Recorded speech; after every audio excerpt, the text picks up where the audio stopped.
Hello everyone, welcome and welcome back to my channel. I hope you guys are doing well.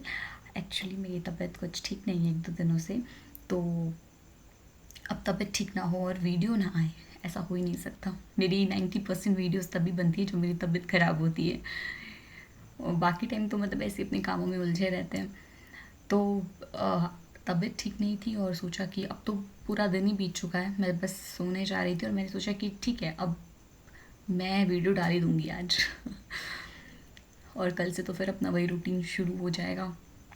खैर, आज की जो video है वो बहुत ज़रूरी है, क्योंकि ये प्रॉब्लम सिर्फ मैंने ही फेस नहीं की, मैं ही फेस नहीं कर रही हूँ, बल्कि मेरी उम्र के और भी बच्चे फेस करें। आई नो मुझे पर्सनल मैसेजेस आते हैं एंड आई एम सॉरी कि अगर मैं ज़्यादा कनेक्ट नहीं हो पा रही हूँ लोगों के साथ, क्योंकि अभी मैं बिल्कुल अपने प्राइवेट जोन में हूँ।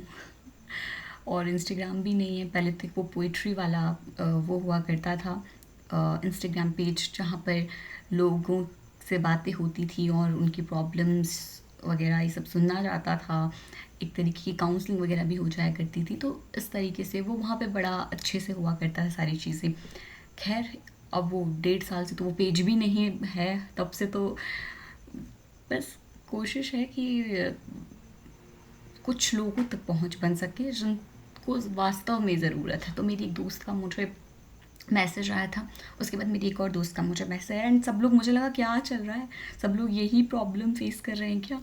और यूट्यूब में भी मैंने देखा तो उसी की कुछ कुछ वीडियोस मेरे को देखने को मिली। मैंने कहा यार क्या कुछ कॉमन हो चुका है, ये इमोशनल सपोर्ट वाला जो टॉपिक है ये बहुत इम्पॉर्टेंट है एक तो। और दूसरा, हम लोग ना बड़ा इमोशनल सपोर्ट ढूंढ रहे हैं अपने आसपास। देखिए,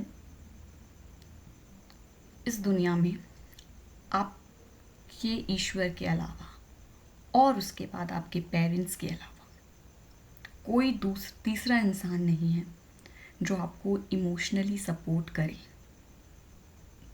फ्री में कुछ नहीं मिलता, कोई रिश्ता फ्री में नहीं बनता। कोई किसी के साथ कोई रिश्ता बना रहा है ना, तो वो क्यों बना रहा है, क्योंकि उसे बदले में कुछ मिलेगा।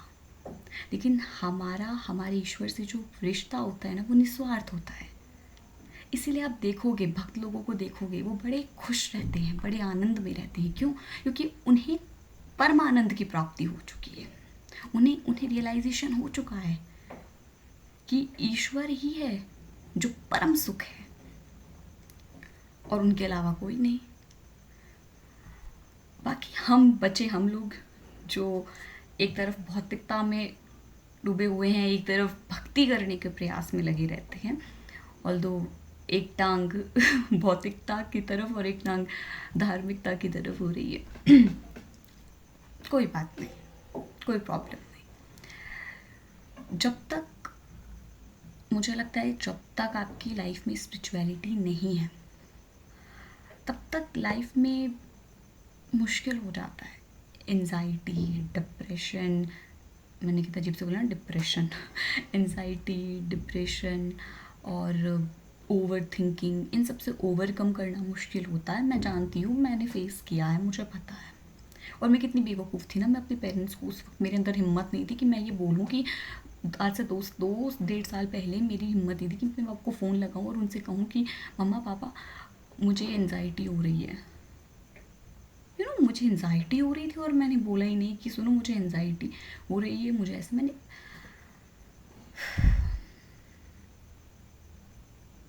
अच्छा हुआ मैं ये वीडियो बना रही हूँ और आप लोगों को ये बता रही हूँ कि देखो, जब भी आपको लग जाए, ये फील हो जाए कि कुछ तो गड़बड़ है, कुछ तो है। और आजकल सबको पता है यार कि एनजाइटी, डिप्रेशन, ओवर थिंकिंग क्या होती है ना।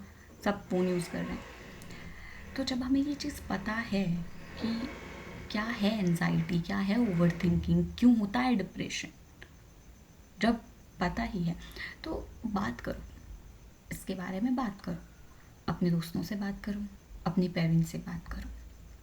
हमें लग रहा है हम बड़े मैच्योर हैं, लेकिन माँ बाप के लिए अपने बच्चे जो होते हैं ना, वो बच्चे ही रहते हैं। उन्हें तो लगता है मेरी बेटी और मेरा बेटा तो भी बहुत छोटा है। और अगर तुम अपने आप को इतने ही मैच्योर समझ रहे हो, अच्छा क्या होता है ना कि हमें ये लग रहा है कि मेरा और मेरे पेरेंट्स के बीच में बड़ा जनरेशन गैप है, और मैं चाहे कुछ भी कर लूँ वो समझेंगी नहीं। किसने कहा तुमसे ऐसा कि तुम कुछ भी करो वो नहीं समझेंगे, तुम कुछ भी बोलो वो नहीं समझेंगे? क्यों? कुछ लोगों की स्टोरीज देखकर, कुछ लोगों की बातें सुनकर तुम ये एज्यूम कर रहे हो कि तुम्हारे पेरेंट्स तुम्हें नहीं समझेंगे। तुमने कभी बात की? क्या तुमने बात की? तुम बोलोगे हाँ मैंने बात की। कैसे बात की? बात करने का तरीका होता है ना, कैसे की जाती है बात? बैठो, और जब तुम और तुम्हारे पेरेंट्स बैठे हों या कॉल में बात कर रहे हो तो कोई तीसरा इंसान ना हो, कोई और इंसान ना हो, ठीक है? वरना आजकल आग में घी डालने का काम ना हर दूसरा इंसान करने लग गया है, ठीक है? किसी को किसी से कोई फ़र्क नहीं पड़ रहा भैया, मैं तुम्हें बता रही हूँ। ये जो रिश्ते बन रहे हैं ना सोशल मीडिया पर, और ये जो रिश्ते आजकल चल रहे हैं बड़े 4 साल 5 साल वाले, कुछ नहीं है ये सब कुछ, ठीक है? क्यों है वो तुम्हारे साथ? क्यों है वो रिश्ते? वो हैं इसीलिए क्योंकि उन्हें तुमसे आज कुछ मिल रहा है, क्योंकि तुम्हारा एक नाम है, लोग तुम्हें जान रहे हैं, या फिर वट एवर, या तुम बड़े इंटेलिजेंट हो, या फिर तुम्हारे अंदर स्किल्स है, या तुम खूबसूरत हो, या फिर जो भी है भैया, वो इसीलिए तुम्हारे साथ है, इसीलिए तुम्हारे दोस्त हैं।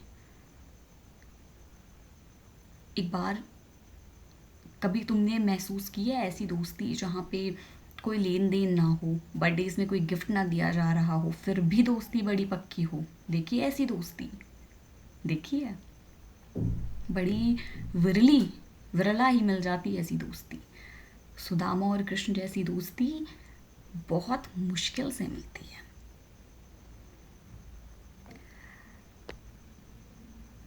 और खैर हम अपनी बात में आते हैं तो हम ना बड़ा इमोशनल सपोर्ट ढूंढते हैं कि मेरा ये दोस्त मुझे इमोशनल सपोर्ट दे दे, ये दे दे, वो दे दे। मतलब ठीक है, स्टार्टिंग में थोड़ा बहुत मिल जाएगा, लेकिन बार बार कोई नहीं देगा, माँ बाप के अलावा कोई नहीं आएगा। तो सबसे ज़्यादा ज़रूरी है हमारे पेरेंट्स का होना, हमारे पेरेंट्स के सपोर्ट का होना। और उनसे बातें करो, उन्हें बताओ, 1 to 1 बैठो और उन्हें बोलो कि मम्मा पापा मैं ना लाइफ में ये पाना चाहती हूँ, ये करना चाहती हूँ, और मुझे पता है ये रास्ता बहुत मुश्किल है, लेकिन मैं कोशिश करूँगी, और अगर मैं इसे नहीं पा पाऊँगी ना तो मैं ट्राई करूँगी कि शायद ज़िंदगी के और रास्ते खुल जाएंगी। उन्हें बताओ, उनकी सुनो। ये जो हमने खुद से ख्याली पुलाव बना दिया है ना कि जनरेशन गैप है और वो हमें नहीं समझेंगे, ऐसा कुछ नहीं है यार। हर माँ बाप, हर माता पिता ना सिर्फ इतना ही चाहता है कि एट द एंड उसके बच्चे ना खुश रहें। आजकल वैसे ही पेरेंट्स को बड़ी टेंशन है कि कहीं मेरा बेटा मेरी बेटी डिप्रेशन में ना आ जाए। वो खुद ही, उनकी अलग ही टेंशन चल रही है भैया, तुम्हें नहीं पता, वो अलग ही टेंशन में है, और तुम डिप्रेशन में हो तुम डिप्रेशन में, एंजाइटी है तुम्हें, ओवर थिंकिंग तुम रात भर बैठ के कर रहे हो, लेकिन तुम्हारे अंदर हिम्मत नहीं हो रही कि तुम उन्हें बताओ। रो रहे हो, साथ मांग रहे हो, ढूंढ रहे हो किसी को। क्यों ढूंढ रहे हो यार? तुम्हारे माँ बाप हैं अभी, जाओ बात करो उनसे, समझाओ उनको।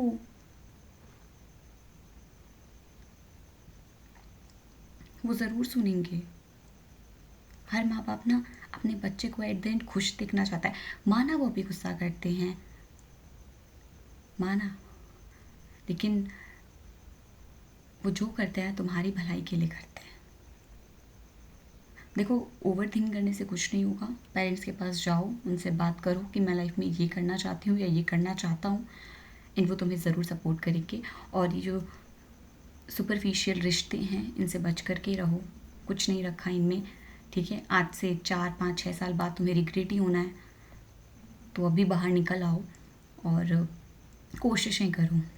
लाइफ में हार भी जाओ, फेल भी हो जाओ, तो भी कोशिशें करो, क्योंकि तुम 1 2 बार फेल हो जाओगे ना, 1 बार 2 बार 3 बार 4 बार, तुम्हारी दोस्तियाँ ना देखना धीरे धीरे छूटने लगेंगी, लोग तुम्हें छोड़ने लगेंगे, लेकिन ईश्वर और तुम्हारे माँ बाप तुम्हें कभी नहीं छोड़ेंगे, कभी भी नहीं।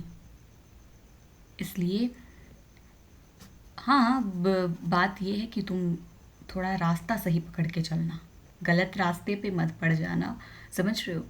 सही रास्ते पर चलोगे तो माँ बाप सपोर्ट करेंगे, उन्हें कॉन्फिडेंस मिलो, उन्हें समझाओ कि भैया मेरे अपने पेरेंट्स को बोलो कि क्या प्रॉब्लम है तुम्हारी, उन्हें विश्वास दिलाओ कि तुम कर सकते हो, और तुम डेफिनेटली कर सकते हो, आई नो। तो वीडियो बहुत लंबी हो रही है, एक्चुअली मुझे बोलना कुछ था, मैंने बोल कुछ दिया आज। खैर एनीवेज, बिना प्लान की वीडियो आती है, और अच्छी लगे तो कमेंट बॉक्स में ज़रूर बताएं। थैंक यू सो मच, और तकलीफ़ मत लो यार, टेंशन मत लो, सब ठीक होगा।